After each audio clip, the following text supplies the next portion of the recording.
Hey friends, my name's Aaron Ciotti. Everybody calls me Ciotti. That was the battery going all the way dead because I was flying a rig without OSD. Welcome to Sunday Q&A. Sorry we're late. I'm late. I was doing yard work, not paying attention to time. We're gonna begin to swap the ESC out over here today. And Q&A as always, and we're gonna fly 6 batteries on this guy because yeah, I need to beat this frame up more to see if it's durable. So yeah, that's the plan for today. Hang on a second here. Smoke a Dog, Cujo, Michael Kajas, Cole Powers, Northern Cheer, Hockey Rounds, Big Whoop, Soap Legend, Rocket Tech, Douglas Otwell, County FPV, BLD, CH3, Expander, Siskel, Cloudhopper, Troy, Prelog, Walter 661, Colin, Gertjan, and Gecko. What's up, friends? If you want to talk directly to me in the chat, all you got to do is type CiottiFPV. It'll light up an orange. You can do that with each other. Type each other's names, and for that person, it'll light up an orange. You can get each other's attention that way. CiottiFPV.com is the website. Click all the buttons. Help me keep doing this full time. A bunch of affiliate links. You should be trying to use affiliate links for every order you do on the internet. It's free money for content creators that make stuff for you to watch for free on YouTube. Here's my streaming schedule. Patreon helps me out the most, as it says. Etsy, there's some fun stickers and hardware. Fiverr, there's some fun stuff going on. You can basically just buy my time for one-on-one sessions. And then Teespring's got some fun stuff as well.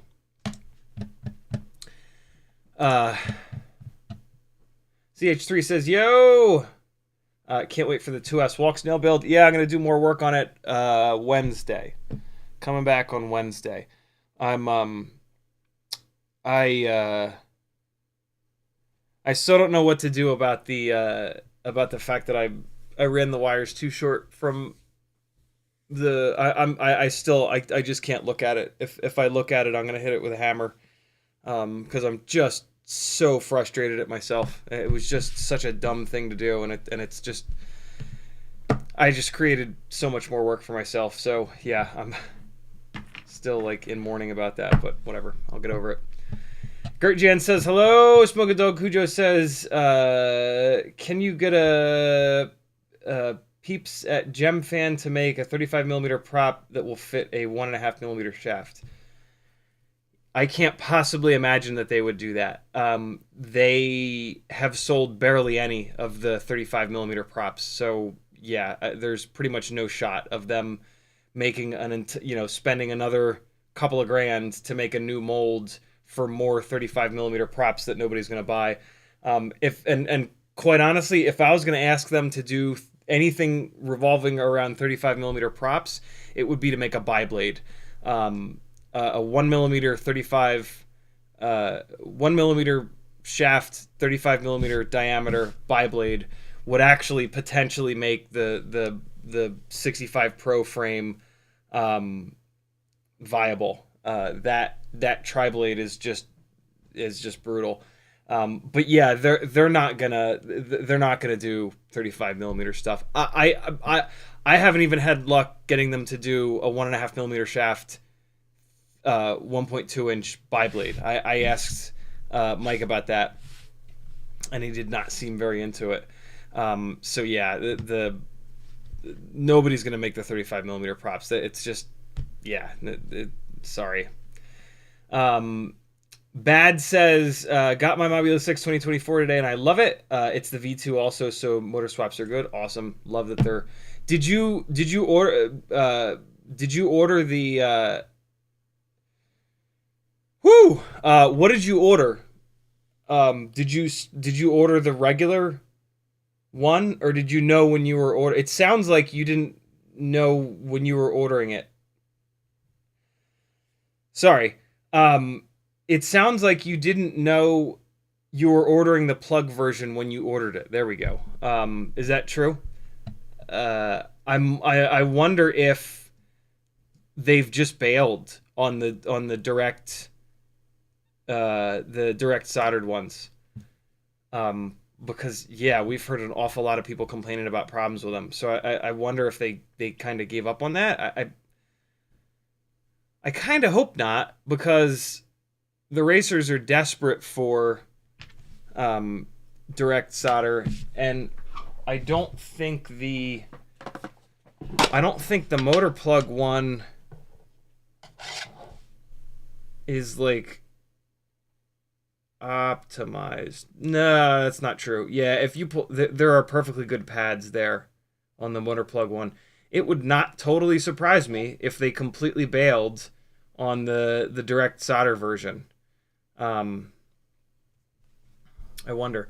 Bad says, I checked with the site prior as the listing said you could get either. Ah, okay. And they confirmed their new batch. They confirmed their new batch was all V2. Interesting. Yeah, I wonder what's going on there. By the way, I forgot to show and or tell you guys this.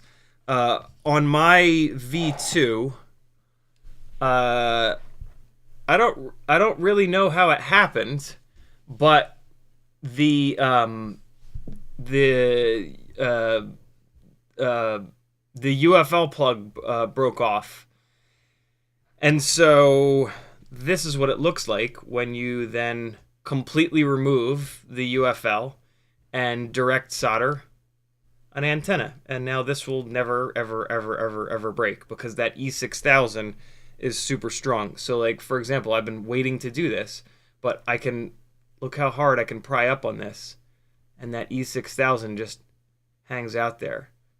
So yeah, I would rather it have not happened, but yeah, if you have a UFL break off, as long as it doesn't rip the pads off with it, you can fix it. And I got lucky. It just kind of like smashed the UFL.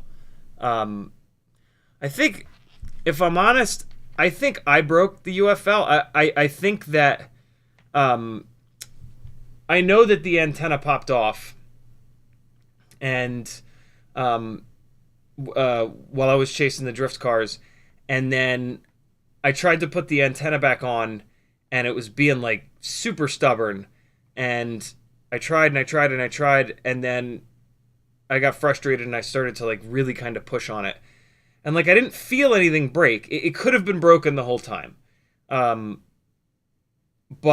I did start pushing on it pretty hard, and that might have been when I broke like the plastic of the UFL was broken. So it could totally have been my fault, or it could have been when the UFL popped off. it just broke it. I don't really know, but yeah, be super gentle all the time, forever, with UFLs. They're just infinitely fragile. And if you're gonna have a rig where the antenna is hanging out like this, where like the antenna is not inside of a canopy, look, if you have a rig where there's any chance of the antenna popping off, you gotta secure the UFL.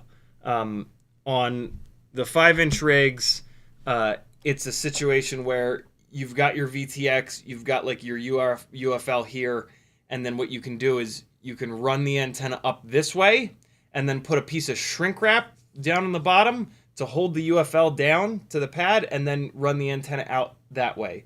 So if the antenna gets pulled, it pulls on the shrink wrap. On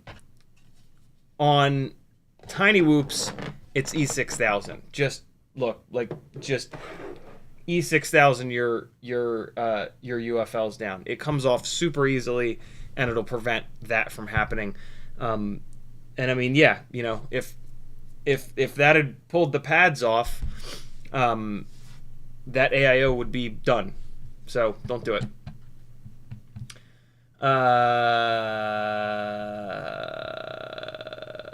Cloudhopper says, I found a never flown 2G4 ELRS Mobula 6 on eBay cheap, but it was a version 1. I made sure it flew and then upgraded BetaFlight, put my CLI on it. Now it's stuck in one video frequency. Yeah, one of the most annoying things about the Mobula 6s is that they've used different VTX tables over the years. And so you just need to try... So you've got the wrong VTX table on there. And so you need to just find as many Mobula 6 VTX tables as you can and drop them on there and cross your fingers. I have a link here, which I don't think is the right VTX table, but it's worth a shot. So yeah, I think this is the one. Try this. I mean, Christ, try them both. You've got the wrong one, so you might as well try each one of these. So try this VTX table. If that one doesn't work, try this VTX table. I don't think either one of them are going to work, but it's worth a shot. When they don't work, you just need to start digging around. Yeah, just go Google crazy, looking for Mobula 6 VTX tables. And every single one you find, dump it on there and try it. And eventually, you'll find the right one. It sounds like you're looking for the Mobula 6 V1 VTX table. You can check... Oscar Liang is really good about when he reviews a product. He puts the VTX table in there. And so, hopefully... He reviewed the V1 Mobula 6 ELRS, you know what I mean? So check his post. That'll come up on Google. He does really well when it comes to SEO. So when you start Googling Mobula 6 VTX table, he'll probably be one of the first hits. Or not. He'll be here somewhere, though. There you go. Oh, well, this is just... But, I mean, what we could do is just search... I'm sure there's a way to search his website. There it is. Little question... Oh, sorry. I'm on the wrong scene. Little question mark up here. Mobula 6. Not 2024. Not... Not V3. March 2021. That's probably the FR Sky one. Yeah, it's the FR Sky one. You'll find it though. It's on the internet somewhere. You know what I mean? Worst case, you can message Happy Model.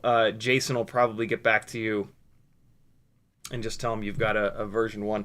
I would when you message him, I would go into the CLI and type status, and then highlight everything that pops up there, and send that to him with your message. Give him as much info as you possibly can, and hopefully he can just drop the VTX table on you, and away you go. So that should work. Rocketech says, hope you're well. Thank you, dude. Off Axis dropping the CiottiFPV.com link. Thank you, homie. Cole Powers says, has anyone made carbon fiber tiny whoop props? Would the strength / stiffness be durable enough to be worth it? Probably not. Our current tiny whoop props are really, really good.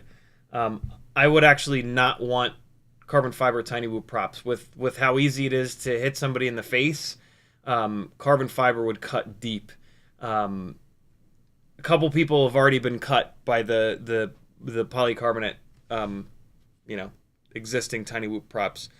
I would not want to be around someone flying carbon fiber props on a tiny whoop. That's a little sketchy.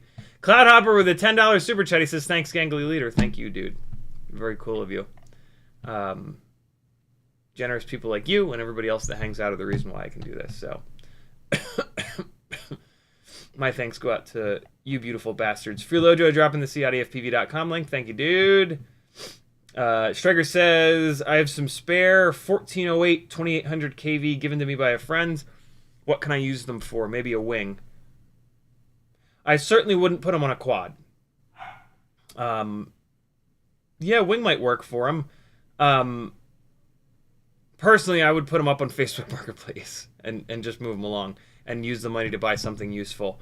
Because, yeah, 1408 is a motor size that's going to overheat all the time, and it's just going to demolish your batteries. So, yeah, personally, I would... Somebody will buy them. What's up? Just going to the pool. Cool.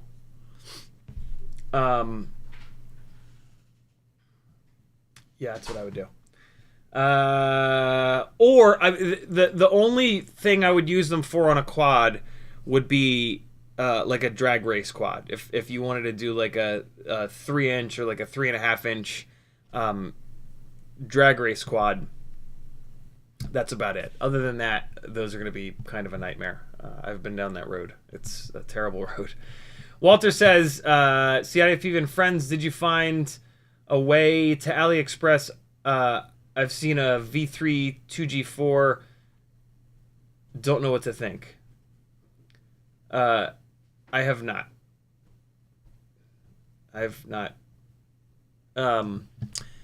You know what? That does remind me, though. There is something on AliExpress that I'm super interested in. There's a guy on YouTube, a great whoop pilot on YouTube. I completely forget his name. But he has found this camera, and it looks awesome. Trying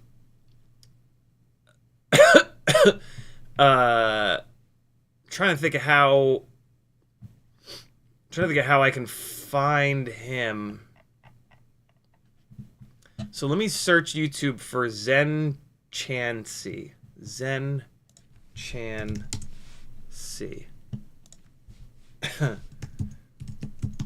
Zen Chansey FPV, sure. I think this might find him. No, that's not it.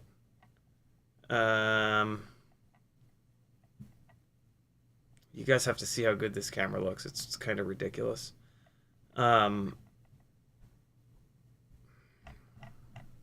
Shit. Cam. Fuck.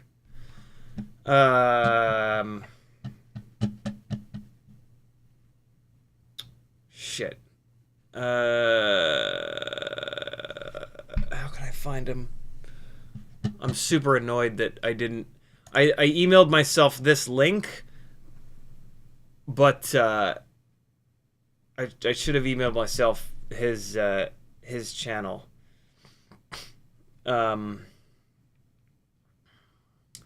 This is useless here. There's like nothing. There's like nothing in here that's gonna help me find it. How the hell can I find this?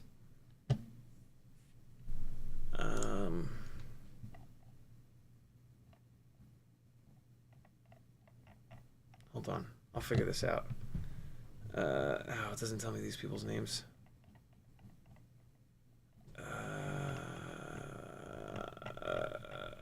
So I'm gonna be paying a lot more attention to analog cameras because I'm realizing it really does make a huge difference for. Post a link to what expander? Expander rather. Yeah, if I'm gonna be chasing the little RC drift cars, I want the best possible.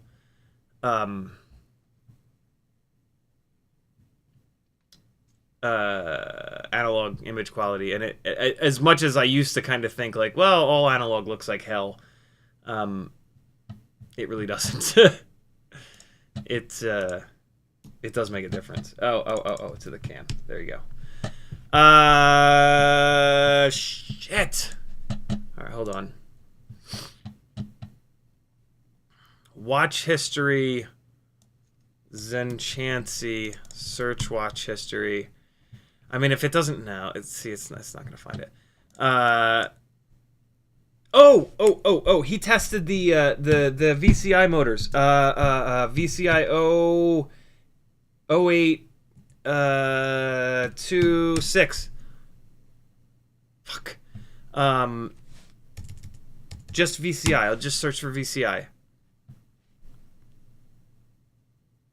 I think this is it. Butterfly FPV. I think this is it. This is it. God, I'm a fucking genius. Butterfly FPV, yo.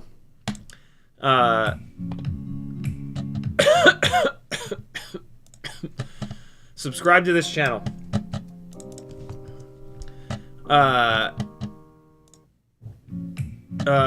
Stop. Look how good this camera looks. Oh, I can't play too much of this. I don't want him to copyright donkey me. Nope, that's not what I want to do. Stop. Here's the link. There's the link. Look how good that camera looks.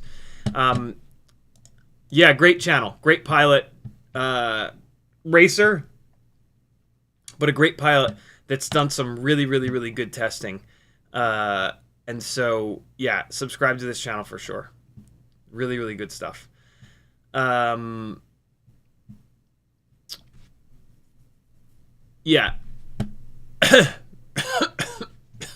He turned me onto this camera. And so I gotta snag one. I've actually never done an order from AliExpress. It's just always weirded me out. So yeah, I gotta oh really? Oh wow. For $2, you thieving whores. Damn, that's cold right there. I mean, I guess it's kind of inevitable, but that is cold-blooded. $2. Whatever. So yeah. Actually, let me show you. Let me show you. Nice. Dr. Death is already subbed to his channel. Let me show you why I care more now. What made me realize how... Yeah, what made me realize? Who is this guy? Why do I have to look at him every single time Premiere opens up? Yeah. It's the guy that drills holes in his frames. Yeah. Look, man, we've all drilled holes in frames at one point or another. Look at the difference between these three cameras. So this is the Module 6 2024 camera. All right. Looks pretty good, right? Kind of heavy, but looks pretty good. I need to do a I need to do one of these rigs with a Runcam Nano 4. right? So looks really good looking camera. I've always been very impressed by this new. I mean, FXT cameras in general are really good. Always have been, right? So there's that. Look at this shit show. Look at how awful the Caddx Ant looks. The colors are just disgusting. But then, like, look how bad it looks. It's like blurry. The light to dark transitions are shit. I'm done with the Caddx Ant, man. This is like, I didn't realize it was this bad. I think it's really just an outdoor only camera. What's interesting though is that there was a, like, look at all the light coming in the windows. There was plenty of light here. But yeah, the Caddx Ant just sucks a big bag of donkeys. And then this is the Newbie Drone BI. This is how I make sure that I know which camera is which. I point the quad at the other ones.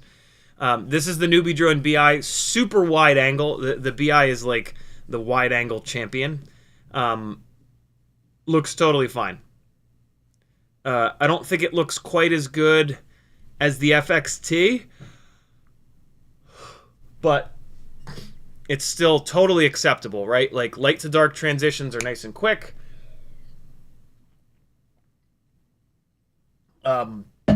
Yeah, nothing wrong with this camera. The only thing wrong with this camera is that it's got the wrong plug on it. It's got a Newbie Drone specific plug on it, so you're gonna have to desolder the thing. But I mean, it's not that difficult. So yeah, Newbie Drone BI,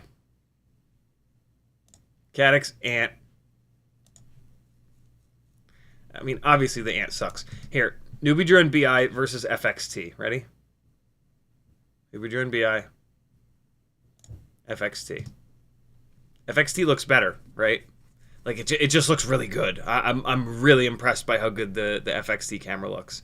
I mean, I guess it's no surprise. It's like the newest camera, so it would make sense that it looks really good. But yeah, I'm going to be paying much more attention to analog cameras. Also because Kevin Sumner gave me his one of every analog camera setup. And so I've got them all to try them all. And so yeah, we'll do something fancy at some point. But but yeah, we can do some real testing. Come on, get on there. We can do some real testing with this. That cool thing that he did, man. Rad. I don't even know what some of these are. It's gonna take me some time to figure out what some of these cameras are. Maybe he has it written down somewhere. But yeah, shout out to Kevin Sumner for getting this one of every, not really, but one of most FPV cameras thing kind of going. I just need to pick up the torch and run. KD says, what's your favorite cam ever? The Nano 3, the RunCam Nano 3, mainly because it's so light. But on Tiny Whoops, that makes a huge difference. All of the cameras look pretty similar. There's not like one camera that's like so good that I'm willing to take the extra, like almost a full gram weight penalty for it over the RunCam Nano 3. So yeah, and the Nano 3 fits in the extremely durable Mobula 6 canopy. So yeah, there's a couple different reasons. So yeah, there's that. What else is happening? Let me get caught up on chat. Where's the... Oh, here it is. Oh, God, I got scared for a second there. I thought I didn't save this Premiere project that I put a ton of time into. And I just quit out of to show you guys that that thing there.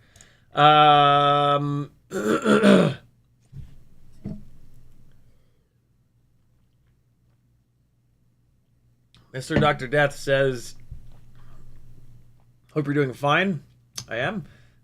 Jay-Z says, I hope you are too, man.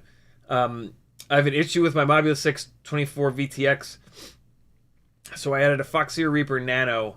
If you remove the VTX solder jumper, it cuts out ELRS, but to add OSD, you need to remove jumper, then resolder. I didn't think that it was possible to do it on the Mobula 6 2024, so it's good to hear that it is possible. I don't totally follow what you're saying there, but it sounds like it is possible to shut off the VTX on the Mobula 6 2024, which is great. I had read somewhere that, similar to what you're saying, that if you remove that the VTX and ELRS are on the same like trace basically, and so if you turn one off, it turns both off. So I was like, okay, basically what that means to me is that you can't remove the you can't power down the VTX because there's not enough. I guess you could. There are pads for one UART, so I guess you could then run an external ELRS, and then an external VTX as well. But then you wouldn't be able to have smart audio on the VTX because there's only that one external UART, which basically means to me that you can't do it because I'm not willing to do it at that point. That's crazy. But yeah, it sounds like you figured out a way to do it, Jay-Z, which is awesome. Was there a was there somewhere on the internet that you found that somebody did it, or did you just do it? Striker says, waiting for Race Day Quads to respond to my email. Hopefully I can get the quad replaced quick. To be honest, I just want to get back in the air. Danzilla says, your cough reminds me of Zoolander. Cough, cough. I got the black lung pops. Yeah, this is coronavirus not going away.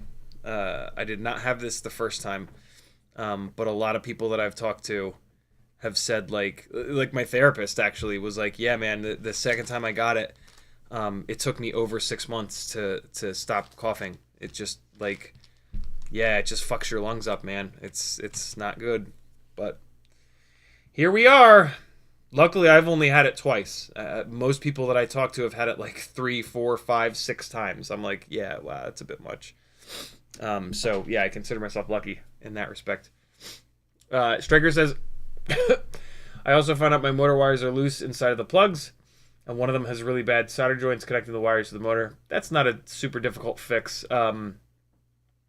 The magnified goggles will definitely help. I can't do tiny whoop work anymore without magnification. So if you don't have them yet, spend the $10 on a set of nerd goggles from Amazon to do that kind of work if you want to get it done on the first shot and not just get them. Trust me.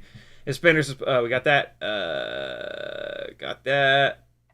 Walter says they are okay. What is they?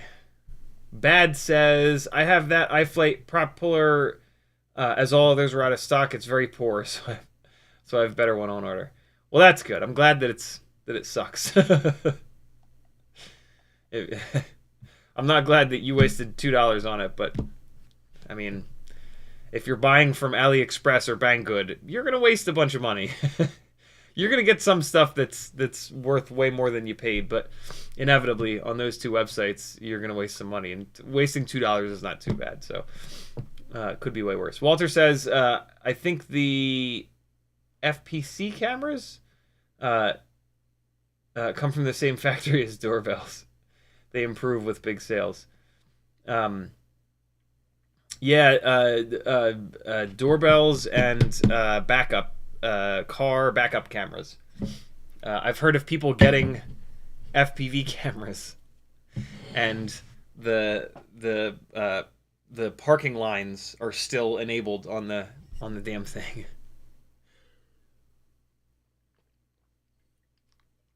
Kind of insane. Stricker says, what whoop cam has the highest field of view? I like having super high field of view. The tiny whoop, I forget what it's called. Pinch ultra wide, maybe. But it's like a meme camera. Like you're not gonna like it. It's I I mean, maybe you will. I doubt that you're gonna like it though. It's just ridiculous. FPV gear. There we go.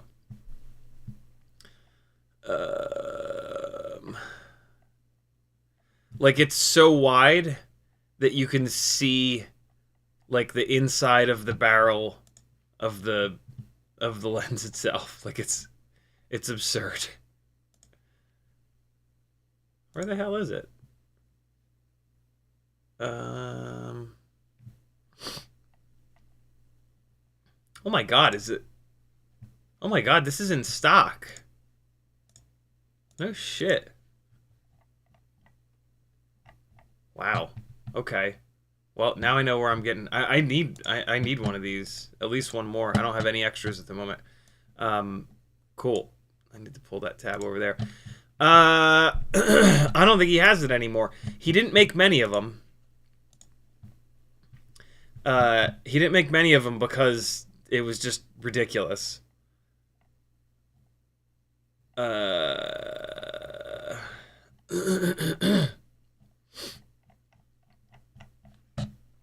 Damn. Yeah, I guess he sold all of them and is not making more.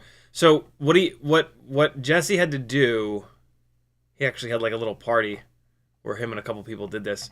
But they had to take the regular pinch camera and then get the goop that FXT puts on the lens to prevent it from defocusing. So they had to remove the goop and then manually put the super crazy wide lens on, manually focus it, and then re-goop it. So yeah, it's crazy. All pinch cans are what? No. Oh, wired. Got it. I think the Newbie Drone BI might be the widest. Although this says 170 degree, which is pretty goddamn wide, but I never trust the field of view measurements because they're almost never right. So I would not trust this 170 degree here whatsoever. But if you're doing an order from AliExpress, I would snag this camera because it looks awesome. But yeah, I think the Newbie Drone BI is the one that's currently being sold that's kind of the widest field of view. And it's a great little camera.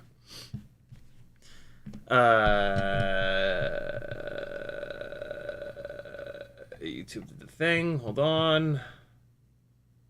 Cole Power says, what quad does that 10 cam mount go on? Probably not great for aero. Yeah, it's not going to go on a quad. It's just going to be like a... I actually don't know. I don't... Oh, that's right. No. So the reason, I think, I could be wrong, but I'll bet you. The reason why Kevin he didn't give up on the project. I just told him, like, hey, what's happening with that? And he was like, you can have it if you want. I was like, yeah, totally. It took him forever to rewire all of these cameras to have the same plug on them. Because I think he said, and like I've known this in my own escapades, I think he said that I think there were only 2 of these, 1, 2, 3, 4, 5, 6, 7, 8. I think there were only 2 of these cameras that had the same plug on them. I believe that pretty much every single one of these had a different plug on them. And I bet you where he burned out is having to remove, because it's a pain in the ass. Like, they use liquid electric tape on all of these. And on some of them, you don't have access. Some of them, like, they're through holes, and then you don't have access to the front. Like, it sucks to have to remove the video-powered ground wires from some of these cameras. And yeah, he had to do it, like, 7 times, or 6 times, maybe. And so, yeah. I bet you that's where he couldn't have burned out. Although he's a super busy guy. So, yeah, I'll take it and run with it. But yeah, they are all now on the same plug. So basically what will happen is that I will double side tape this somewhere and then power up a tiny whoop and just plug it into one. It might not even be a tiny whoop. I might just take like a naked AIO and plug it into one, let it run, take a screenshot, plug in the next one, screenshot, bang, bang, bang, bang, bang, bang, bang, bang, right down the line. And then I got to do that outside too. Yeah, well, I guess I can just DVR it. I guess I can just DVR it into the HD0 goggles, because that'll be like the best quality DVR recording, which will really show which camera is better. And then yeah, I just do it 8 times, right? And then so that I just boom, boom, boom, boom, boom, right down the list. So yeah, we'll do that one of these days, for sure. Because I'm super interested in it now. Because previously I was really hoping that the walk snail chase rig, RC drift car chase rig, would be basically good enough. But man, the weight penalty is just too much. I just, flying them back to back, it's just night and day. Like the walk snail chase rig, it's a Cinewhoop. Like, it's got a little, no, it's a Cinewhoop. It's not like a super fat, super underpowered Cinewhoop. Like it's like my Cinewhoops, where they're lighter than most Cinewhoops. They have a decent amount of power, but they're still a Cinewhoop. Whereas the analog rigs are full-blown freestyle quads. So like, think about chasing full-size drift cars with a Cinewhoop and then with a 5-inch non-ducted rig. That's really the 1-to-1 comparison here. And so with the walk snail rig, like, I can get some really cool stuff, and it's super impressive that we can get 1080-60 that's this big, right? But flying the analog rigs is so much more fun, and it's the angles that I can get, and the, like, yeah, it's just wild. So there's that. Yeesh. Steve Jobs says,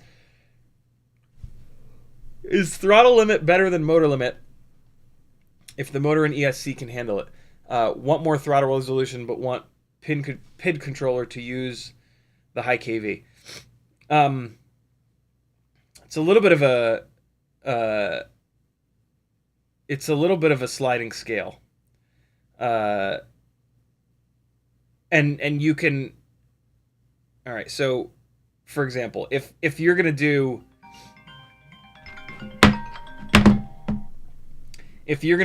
like on a 5-inch rig, for example, right? If you're gonna do 2400 kV motors and run them on 6S, you have to motor limit them. You will not, the PID loop will have access to too much power. What's up, little one? Would you like to explain to me why my phone isn't charging? Oh, come on now. Did you jam something in the bottom of it? It's not the right plug. You might be going back to your old phone, little boo. No, that's gone. Is it? Where'd it go? Gave it away. Just. So like. Leave it with me. I'll figure something out. I'm just gonna jam stuff down into the thing, and hopefully it fixes it. That totally makes sense. I need something plastic to jam down in there, though. No.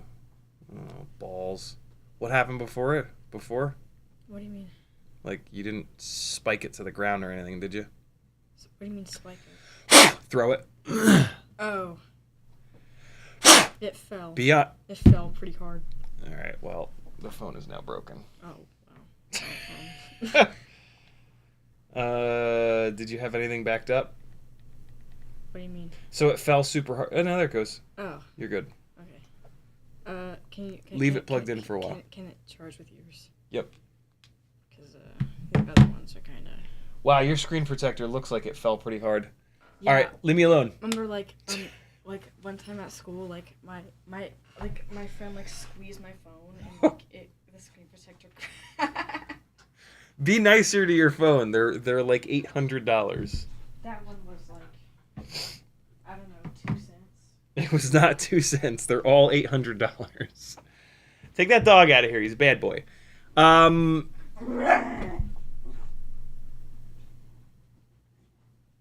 He calmed right down though.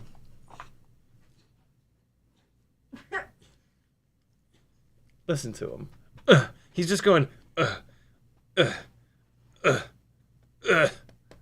Like he's got such a hard life. All right, get out of here. Let me do my job. Aikon doesn't piss all day.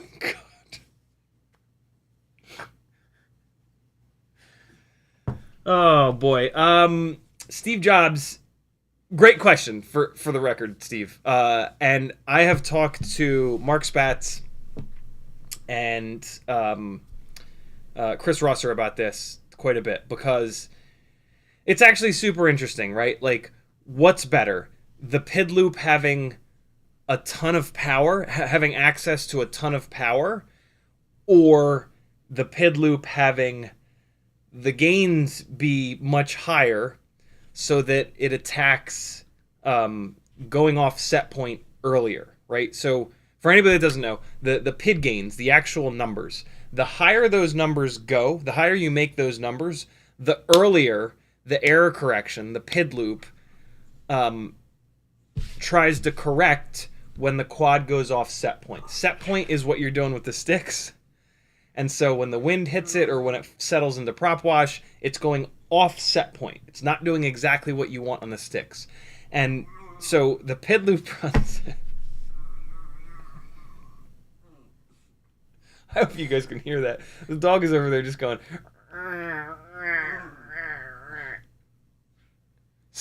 Stop.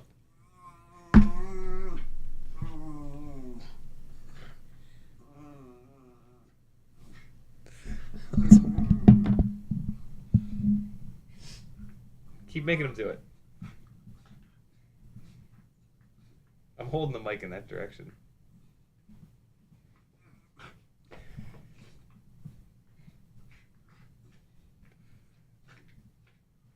I feel you guys can't hear it anyway. But the dog is being pitiful. The answer that I've gotten from them, nobody's had a straight answer. Which makes sense, because the only way to get a straight answer would be like, yeah, all the power, and then we all buy the highest KV motors, and then the ESC explodes. There is no direct answer like that. It has to be a mix. It has to be a mix of the two things. But here's the thing: 2400 kV motors on a 5-inch rig on 6S, that's too much. I don't care if you have an 80 amp ESC, like that's just too much. You don't want the PID loop to have access to that much power. That is not the way. So really you want to be, and the reason why I tell everybody to motor limit is because it's easy. And there is not much of a difference in performance. There's not a noticeable difference in performance motor limiting down and then pushing the PIDs a little bit versus throttle limiting down and having the PIDs backed off. It kind of accomplishes the same thing. Doing it with motor limiting is much easier on the ESC because you're taking away, right, a little bit of the power that the PID loop potentially could have access to. Which is the other reason that I always recommend that you guys motor limit, is that it's going to help your ESC live longer. So, yeah, that's kind of the deal with that. There's not a straight answer because, yeah, they're accomplishing the same thing, right? The PID loop having access to more power is going to be able to spin the motors up faster. Pushing the PIDs makes the motors spin up faster, right? So you're accomplishing the exact same thing. The main thing that I got from talking to Mark and Chris about it was that if Franco is in the house. Oh my God, Franco Roberts, blast from the past. This is a roommate of mine back when I was in college. What's up, dude? Nice Anglo, bro. I used to call this the Anglo Fro. Yeah, it has to be a mix of the two. You don't want the PID loop to have all the power in the world, and then you have to back the PIDs off. That's not the right answer. But if you're in a scenario, here's what I was just getting at.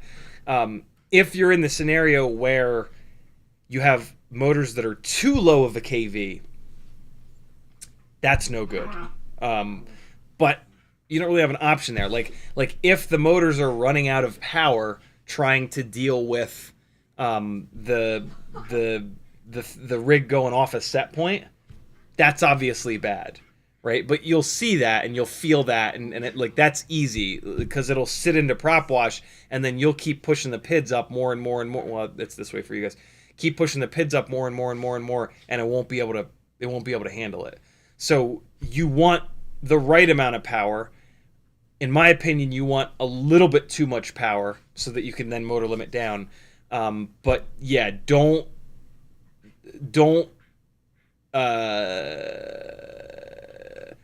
just make sure you have motors that are powerful enough. Don't go crazy spending time trying to get overpowered motors and then throttle limiting down and then having to dump your PIDs down low. That's not the way. You want your PIDs to be at least at like 1.0, if not up a little bit, 1.2, 1.3. And so, yeah, hopefully that answers the question. That's a really hard question to answer because there is really not an answer. But, yeah, that's almost everything, if not everything, that I know about that question. Because I had that question for a long time, actually. And it was driving me crazy because I had actually asked Mark a couple of times, and I didn't get like a straight answer from him the first time. Then I asked him again, and then I asked Chris, and I didn't get a straight answer from Chris. And I was like, "What the hell's going on here?" And then I just had to really think hard about like what they were saying, and that's when I kind of started to realize that like it's all the same. Like a more powerful motor versus pushing the PIDs up, as long as the lower power motor has enough power, right? It's a hard question. Sorry I don't have a clear answer, but that's a tough question. Striker says, he's just running his racetrack? Oh my God, Teddy. Oh man, he's fucking up my gates and shit. If you could only have 3 drones, what would you have, including all types? I would have 65.5 Mavic Mini, probably. Yeah, I mean, probably the same thing, right? 65 millimeter rig, 5-inch rig, Cinewhoop. I would not have a Mavic. Walter says, AliExpress is okay. Don't go for the cheapest shit, better than Banggood, and wish AliExpress bit different. Nah, you're good, Walter. You're fine. Don't worry about it. Striker says, PUCS motors are 0702. What's PUCS? I don't know what that acronym is. Striker says, Gusto, you got a tag. Gusto says, will a motor of the same size and kV work as a replacement if the original is unobtainable? Kinda, sorta. The stator size and the kV are the two biggest determining factors to how much power a motor is going to make. But they're not the only two things. There's also air gap, the thickness of the laminations in the stator, the strength of the magnets, the thickness of the magnets, the flux ring, and I'm forgetting a whole bunch. So, not exactly, but if the original motor is unobtainable, it's the best you're going to do. And the PID loop is going to handle it, so you probably won't even notice it. A better bet will be so like worst case scenario is you put that motor on there and that motor makes less power than the other motors, and in that case the PID loop is going to drag all the other motors down. So what you actually want to do, you won't leave because you're desperate for your phone, aren't you? It's not turning on. It's there. It's not turning on because the battery's dead, but it's here. Yeah, you got to give it some time to charge. It'll come back to life, I promise. Okay. Get out of here! Why does it look like the dog has been chewing on it? Is the dog biting your phone? No. What is that? Is that a dog tooth mark? That's an air bubble. Okay, good. Get out of here! Let me do my job. Take this dog out of here. I can't concentrate with you guys running around. Get out! But I'm not running. Get out. He's running. Though. Yeah, there you go. Take him out of here. He's such a bad little bastard. Oh my god, he's kicking my stuff now. Okay, Teddy. Okay. Oh my god. Your phone will be fine, I promise. I don't promise. It might be broken. Okay. But it'll at least charge. Thank you. What you want to do, Gusto, is get a motor that's the same size, but it's a little bit higher kV. And that way, hopefully that new motor that you're putting on is slightly more powerful, and the other motors are the limiting factor, and they drag that one motor down. Does that make sense? So if you've got 702 25,000s on there, get a 27,000. So get a 702 27,000. Do not get a different stator size though. That's important. You don't want to have one motor that's heavier than the others. So yeah, do that. You'll be fine. PUC says, what recommendations do you have for AIO and camera with BetaFPV 27,000 kV motors? The only AIOs worth anything are the BetaFPV Cross if you want to run an external VTX, or kind of sort of the Mobula 6 2024, but man, we've been having a rough time with the Mobula 6 2024s. Some of them have been fine, but yeah, there really are no other AIOs that are worth a shit. And then camera is totally personal preference. There's reviews of all the cameras here on YouTube. Look them up, see which one you like the look of best. My personal favorite is the Runcam Nano 3 because it's super lightweight and I can put it in my favorite canopy. But there's other people that hate this camera. There's other people that hate this canopy. So totally personal preference there. Gusto says, will a motor... we got that. Cole Powers says, extra schnauzy today. He is indeed. 661 says, kind of like, what's the difference between PID sum and motor output limit?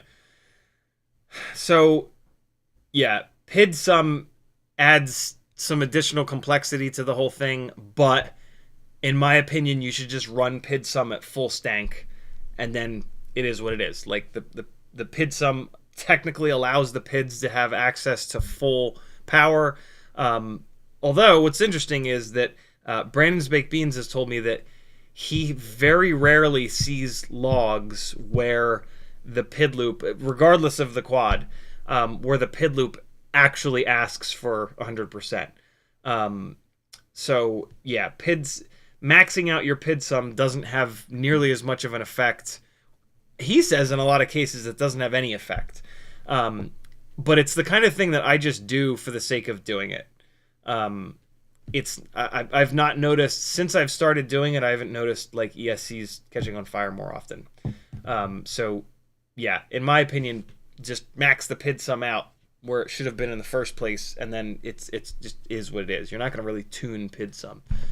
But yeah, technically that adds a third, right? There's the actual PIDs, which are time-based. There's the motor limiting, which is related to the kV of the motor and the voltage that you're running. And then there's PID sum as well. And there's like a perfect mix of those three things. In my opinion, max the PID sum out to take that shit out of the equation, because trying to mix those three things is going to be a goddamn nightmare.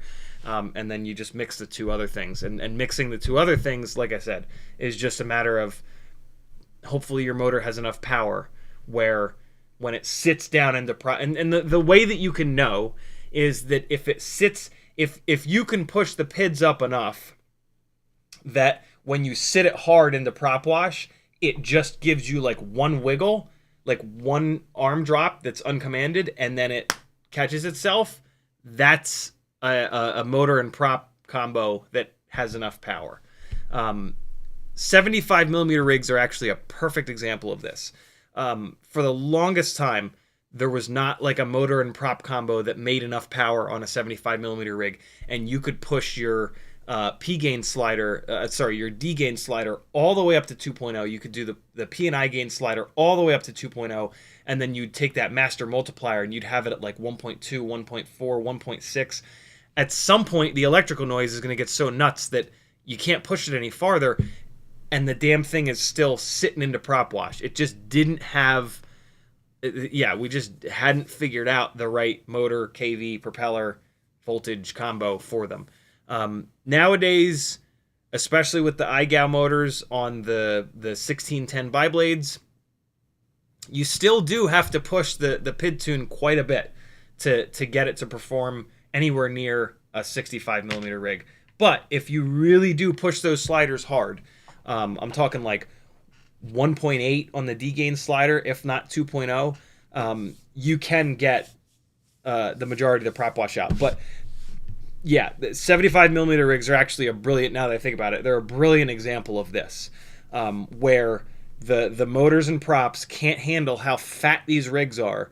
And you know, we're still on 1S, right? Like this is where we really start to see the limitation of 1S. 65 millimeter rigs, 1S is perfect. 75 mil rigs, 1S is really getting pushed to its limits. And then you put walk snail on it, and it's just not enough. 1S is just not enough. And so for what I'm looking for some people, sure, it's fine. I want my rigs to fly absolutely perfect. Most people don't understand. Most people have no idea what that is. Most people, like, they get a rig in the air, it's like, wow, okay, it's cool. As long as it's not like rah the whole fucking time, they're like, man, this thing flies like a 5-inch. But yeah, I've flown rigs that fly really good, and I don't really want to fly rigs that don't fly damn near perfect. And so I have high standards. If you don't, that's fine. Lucky you. You don't have to torture yourself with going crazy trying to get these things to fly ridiculously well. But yeah.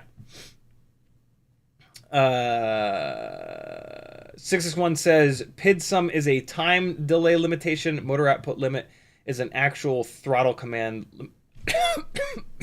limitation to the ESC. That makes sense. I'd never read that anywhere, but that totally makes sense. YouTube just did the thing. Walter says, I'm getting used to the upgraded aluminum gimbals from AliExpress for Radiomaster. It's almost like different rates and PID loops. I've heard really good things about the aluminum gimbals. And EVA-FPV actually had them on one of their radios, and I tried them. I was like, oh yeah, that makes the endpoints, like, that makes the end of the stick travel just, you know, like really, really sharp. But then the two of us agreed that, like, it's not necessarily going to make you fly any better, because in the middle of the stick travel is where you do all your work. And, you know, Hall sensor gimbals are, like, properly lubricated Hall sensor gimbals. Yeah, you're not going to get any smoother than that. And then other than that, it's just springs. And there's really nothing about the only radio I've ever flown that has springs in it that you could maybe argue make a difference are Futaba's. But the springs are just different. I don't necessarily think that they're better. Some people, like Schizo actually, used to swear up and down that the springs in the Futaba radios would give a more consistent spring rate through the travel of the stick. I don't buy. I never bought it. It felt different, but I just I don't think that's going to make you fly better. I think you're going to adapt in like 1 second to that. But yeah, kind of is what it is. But yeah, those gimbals are awesome. Having those rock solid endpoints is nothing wrong with that. Cloudhopper says, I swapped to the VTX table with 7 bands and it's fixed. Awesome. Where'd you find it? Which VTX table was the right one? Was it at that link that I sent you by chance? Walter says she wants to go on YouTube. Let her be. Gusto says, thanks much. You're certainly welcome. Steve Jobs says, I just happened to see it. Does any of your family fly drones? They do not. I tried for a little bit and nobody was interested, and I'm not going to force somebody to. So it's okay. Bad says, do you know the max current pull of the super high kV Weebleed and Tiny Whoop motors? Is a 5 amp ESC enough? 5 amp ESC is more than enough. I have run 1002 big ass motors on big ass 1.6 inch propellers on 5 amp ESCs, and they're completely fine. So yeah, 5 amp ESC is more than enough. Kevin James with a $10 super chat. He says, what's that sticky blue stuff you use to hold your motor when soldering? Happy Sunday to you and your family. Thank you so much for the support, Kevin. Hold your motor when soldering. Hold the motor when soldering? Blue sticky stuff. Hold the motor when soldering. I'm gonna... Is it this, Kevin? Is this it? This isn't blue, but... And it's not sticky, but it's... So this is... Kevin James says hold components. I think this is what you're talking about, right? Ah, cool. So you can use blue tack, just, you know, the shit that you put posters on when you're in college. But if you want to support a super cool dude, this is thermally resistive putty from massadhesive.com. Somebody type it in... Walter says feces. Somebody type it into chat. Massadhesives.com. It's plural. No, I'm sorry. Massadhesive. I'll do it.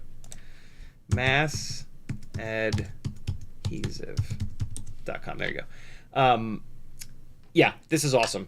It's blue tack can like it melts and it gets all disgusting when it gets hot. This was specifically like formulated from this guy to try to leave the heat in the component. And it doesn't get all goopy and horrible and disgusting. You can actually buy this at a couple of different shops now. RDQ and a couple other shops have this in stock if you don't want to order directly from his website. But yeah, really, really, really good stuff. This is my favorite way of holding components at the moment. It just works, and you just like make a big clump of it here and make like a little pocket, and then you stick shit into the pocket, and then you kind of fold this up over it, and it just works, man. It really does. Somebody was cool enough to send me one of these Omni Fixos, which is a close second. This thing is great. But this just takes a little bit of extra time. It's just stick the component in it, wrap it around it a little bit, and go.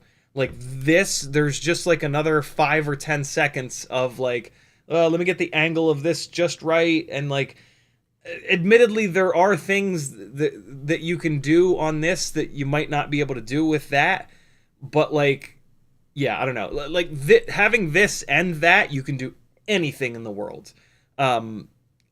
Just having this, you can still do anything. Just having that, you could pretty much still do anything.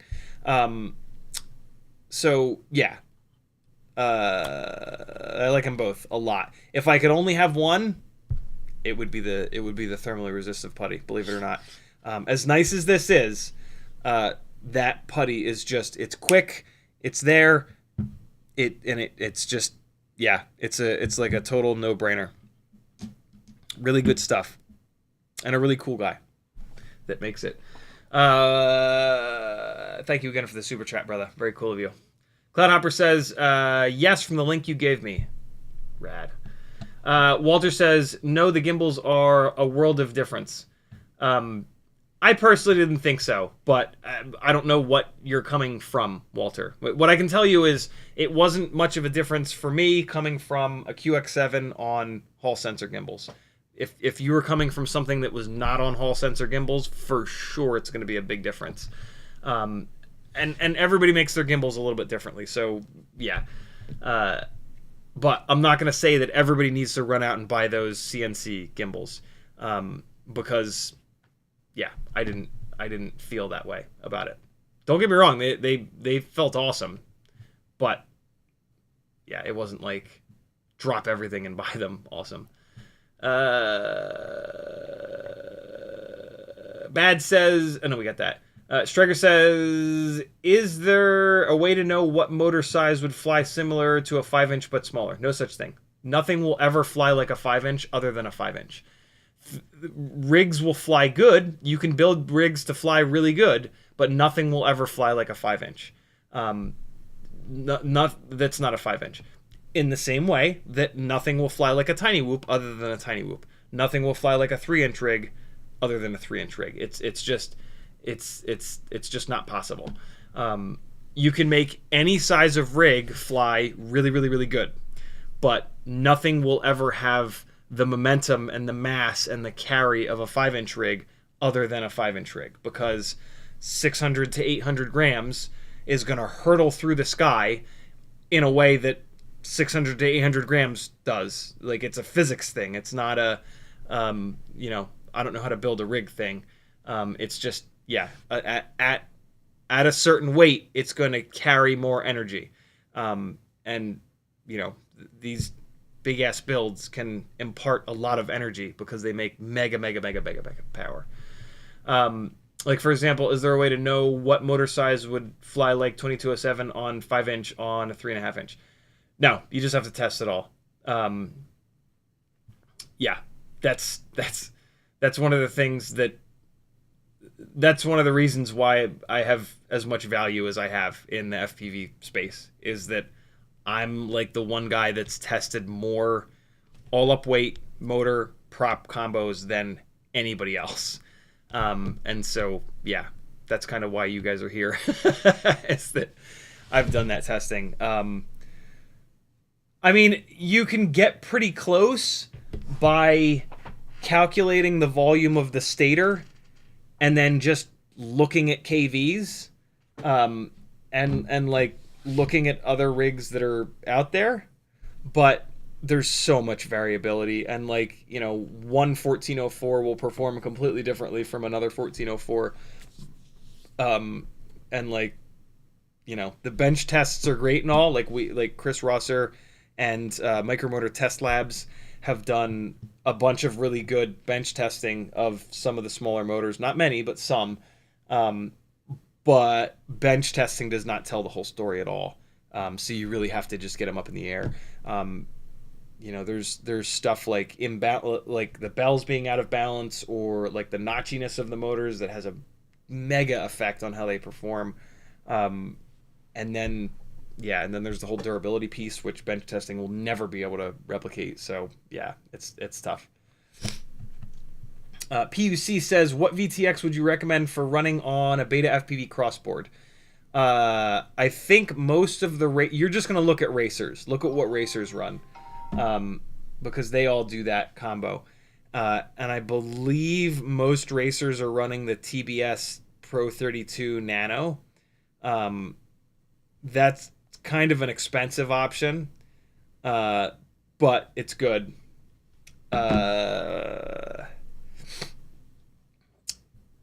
Yeah, that's all I can really say, is that most racers run that one.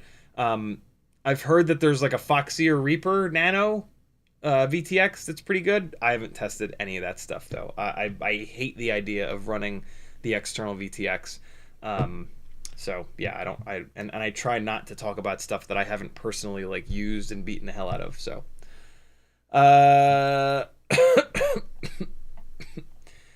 1B says, what would be your ideal YouTube? I'm gonna light your shit on fire. What would be your ideal lightweight 75mm outdoor whoop? And don't say Jungle Gym Basher. I want lighter. Going lighter is going to be too fragile, and I have no interest in that. So yeah, if I can't say Jungle Gym Basher, I can't answer your question. I've spent 500 hours refining the Jungle Gym Basher formula. And so that's what I got, man. You know, that's the best that I've been able to build. That's my favorite. They're, you know, there's nothing else I can really say. Bad says, you got me hooked on rocket powered Mohawk, and I in turn got a couple of mates hooked up too. He's hysterical, right? He's awful. He's an awful human being. But yeah, I can separate comedy from whatever. Walter says, I used the plastic gimbals, very stressed on simulator a lot. They were gone a lot of play. Gotcha. Yeah, old worn out gimbals versus fresh gimbals. That's obviously going to be a huge difference there. Yeah, for sure. Striker says, just give me all the answers. I don't want to actually put effort and money in and buy motors and frames and find what I like. You know, you've just described my job. So I've been doing exactly that for over 3 years now. Hopefully I'm doing a good job. Cole Powers says, if you want a 3-inch to fly like a 5-inch, try scaling your flying sight down by 40%. Right. That is the that is the only way. That is the only way to get the same experience. But it's a completely different experience because you have to like really wrap your head around that and fly in completely different locations. But yeah. What's really impressive about 5-inch builds is that they can do everything that almost all the way down to tiny whoops. They can do everything that 2-inch, 2.5, 3, 3.5, 4 does, which is kind of annoying.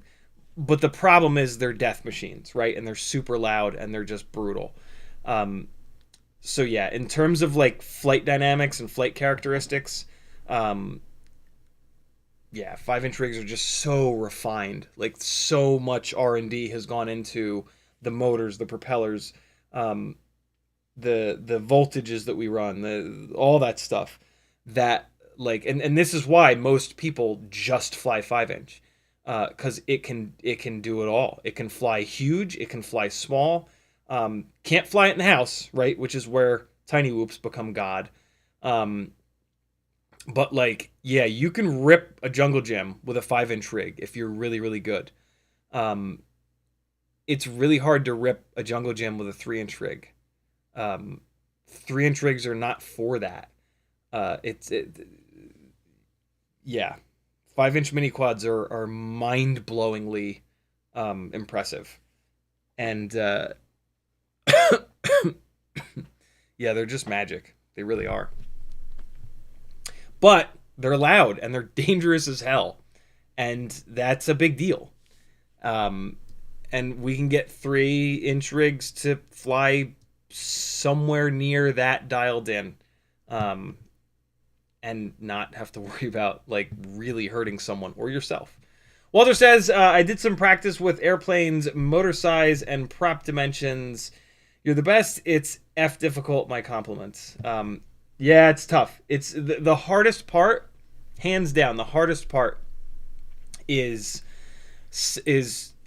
separating out the placebo. Hands fucking down. It is so difficult. The difference that some of this stuff makes is so subtle, and so it's really, really tough, but it's super rewarding to figure it out, for me at least. Striker says, all jokes, thanks, you're certainly welcome. Walter says, I see the tiny whoops a good step up for beginners, low cost, and the 5-inch in the beginning I was making kilometers seeking the drone. Yeah, that's the other thing too. When you crash a 5-inch rig, you gotta walk far. Striker says, that's why I want one so bad, but I'll never afford one. It's another con. I mean, they're not much more expensive than a micro. I mean, they're really not any more expensive than like a 3-inch rig.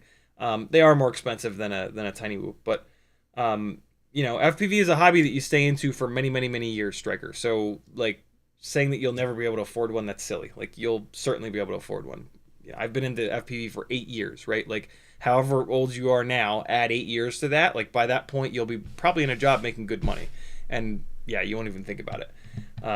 But tiny whoop is the best place to start, and to me, if you can only have one rig, it should be a tiny whoop. because you can fly it all the time, everywhere, no matter what. 5 inches is wild, but there's a whole different world of responsibility that comes with it, and you get kicked out of places, and it's a whole different thing. I'll tell you this.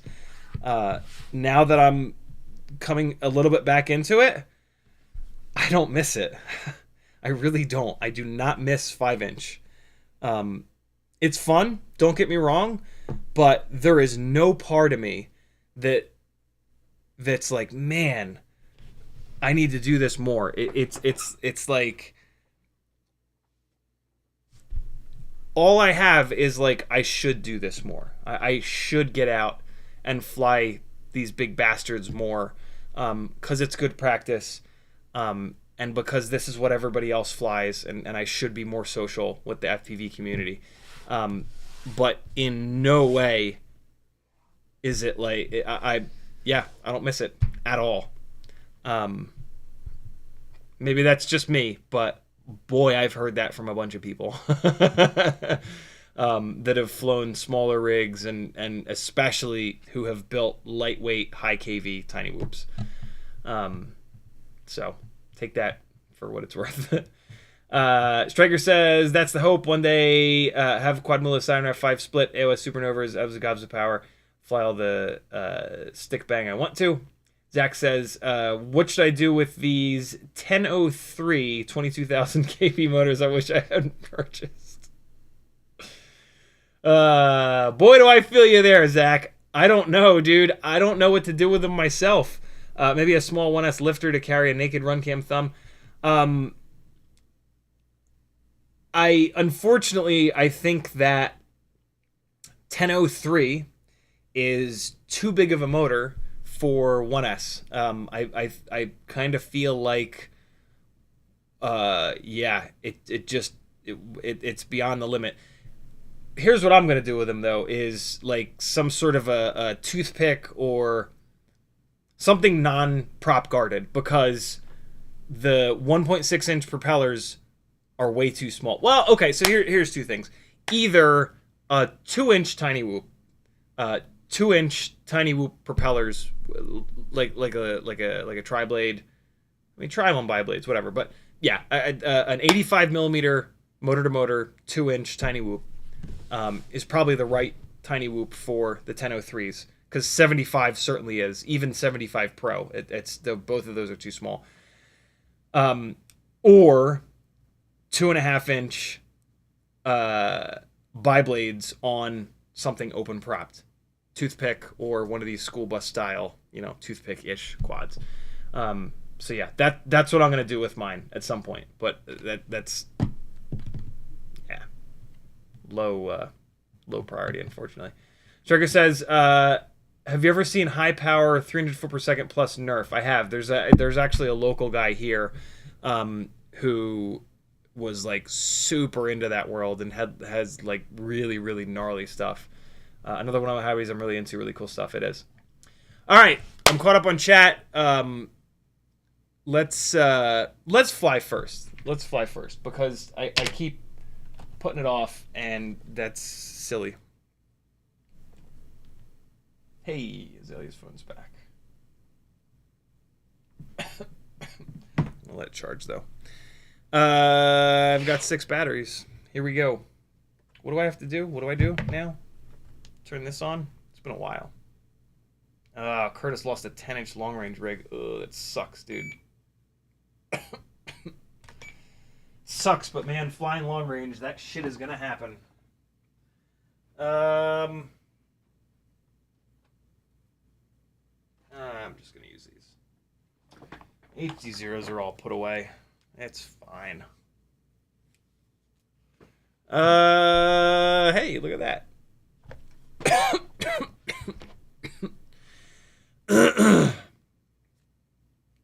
All right, this is a Mobula 6 2024, the direct solder version, with Gemfan 1219S propellers, the old school Mobula 6 canopy, and Runcam Nano 3 camera. and the Newbie Drone Light AF frame. That's it.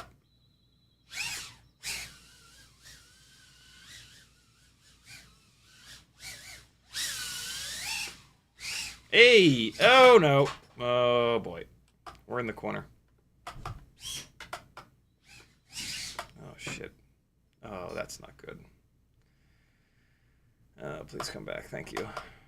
Come on. Oh, God damn it. Come on, man. Let me out of here. Hey, there we go. Oh, God. Alright, I need to adjust to this. I've been flying heavy stuff. This feels outrageous. That was a fucking cool. My God, this just feels so good at this weight. Jesus Christ. Hello. Hey. We're getting some crashes into this frame. We're doing our durability testing diligence. I think the dog is down here.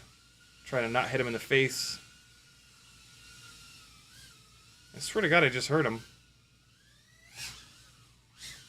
Oh, you son of a bitch, you.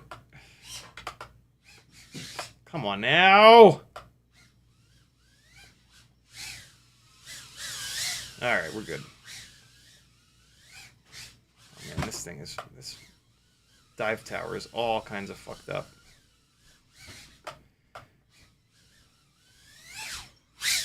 Ah! Just touched it. Just barely. When Maggie and or the kids go in and out of that door, they screw up the dive tower and then they don't put it back. And then I forget to do it before the stream. Ah! So close. No, no, no. Oh my God, come on. Oh boy. I'm not having a good day. Okay. That was a hard hit. Oh, what the hell was that even? I have absolutely no idea what I just hit. This thing sounds different. I might have broken the frame on that. Nah, we're good. We're good, we're good, we're good. Man, keep surviving. Frame.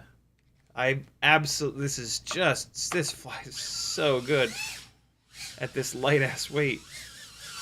I can't believe these are only 28,000 kV motors. Shit. Wow, crash recovery. What a gift from God you are. Look at that. Hang time. Whoa, okay. Sometimes like I just don't expect it to change direction as quick as it does. There's a difference in the way that this changes direction versus the heavier, more powerful rigs. There's just like there's such an immediacy to this because it doesn't need to. It doesn't. I didn't even see those gates there. They were completely invisible.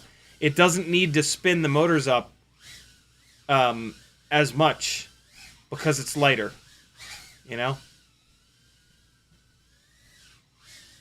It's one of the reasons that Miatas are so magical is that, like, they're so lightweight that that there's that same, like, immediacy with everything that happens. They don't have to...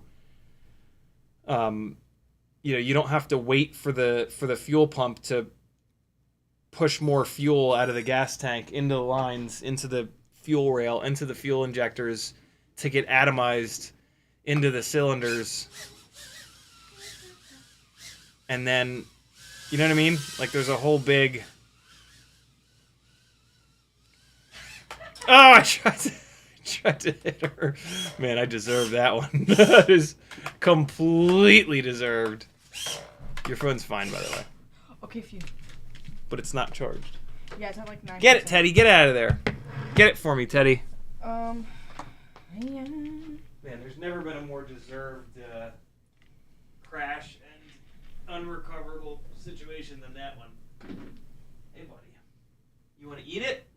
Yeah, you do. Oh. All right. Here we go.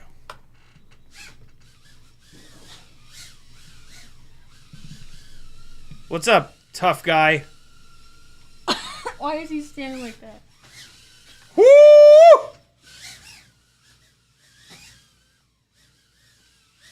Oh my god, can I not? Can I just not? Can I just not? Apparently I can't not. Teddy Spaghetti, get out of there. Yeah. Come up here. What are you walking all weird for? Teddy, chase me! Chase me, doggy! Look how delicious it looks. Yes! Come on, buddy. Keep going. Keep going. Yeah! That was the best chase we've ever had, buddy. Now I'll chase you. Oh, boy. Oh. All right, we take turns, buddy. Now I chase you. Come on, run away. Run away. Oh, balls. He'll get more interested in a minute. Maybe. Oh, boy. Imagine you smash right in your TV. Oh, it's happened before, Azalea. Oh. Boy, has it ever. Ah! Ah! No! Stay. Don't. Oh. That's going to be a hard one to get out of there, but we're going to do it.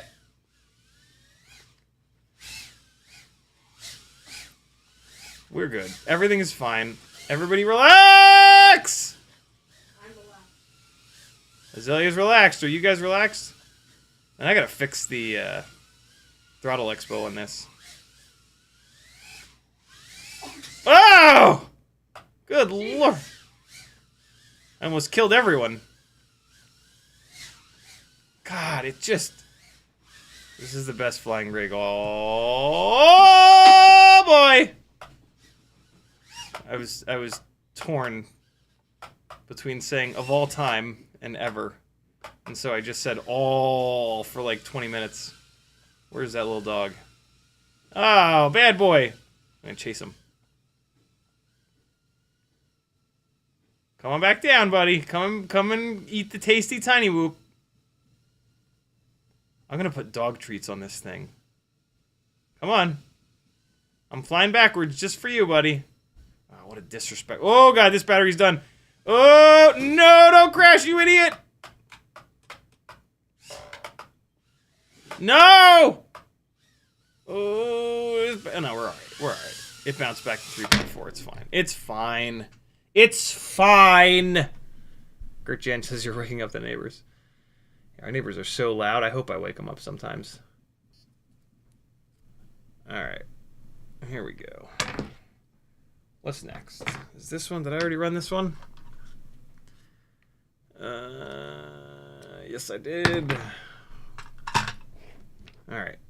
This is either a tiny whoop or a tattoo battery. It's a tiny whoop battery coming up. Here we go. Oh, I hear the clicking. Oh my God! What the fuck? There's dog piss all over the floor. What is happening? What the fuck? All right, that's the end of this live stream. Sorry, guys. I have to clean this up. This carpet cost me a fortune, and the dog pissed all fucking over it. Sorry, guys. I gotta handle this. What the hell? I'll see you guys tomorrow night at 10 o'clock. Fuck. Hold on. I don't have anything ready. Fuck. Shit. Come on.